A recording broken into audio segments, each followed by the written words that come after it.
BJP Vijay అనే అతనితో పాటు ఒకసారి మా ఊరికి వచ్చాడు. మా ఊరికి వచ్చి విజయ్ మా ఊరికి వచ్చి నాతో మాట్లాడినాడు. సుజిత్ వచ్చేసి నాతో ఏమీ పోవడం లేదంటే అక్కడికి ఆయన అడిగాడు. అవును, నేను రోజు ఇంటిగా నుంచి వస్తానని చెప్పినాను, దానికి వద్దన్నారు. నేను సరైన సుఖమని అయిపోయాను అని చెప్పాను.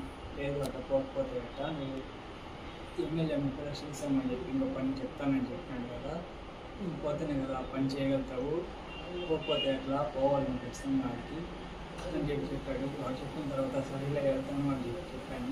ఇప్పుడు వార్త ఉండే నెంబర్ నాకు ఇవి అని అడిగాడు.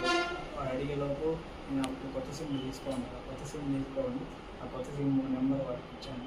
వాడు ఇచ్చిన తర్వాత ముందులాగా మళ్ళీ ఫోన్ చేసి ఎక్కడ వెళ్తున్నారు, ఏమి విషయాలు అడుగుతూ ఉన్నారు. నేను చెప్తా ఉన్నాను. ఒకసారి ఉన్నట్టు మీ సార్ని చంపేమన్నాడు ఎమ్మెల్యే అని చెప్పాడు. వాడు చెప్పిన తర్వాత నేను 2 సార్లు కార్లో వెళ్ళేటప్పుడు ట్రై చేశాను.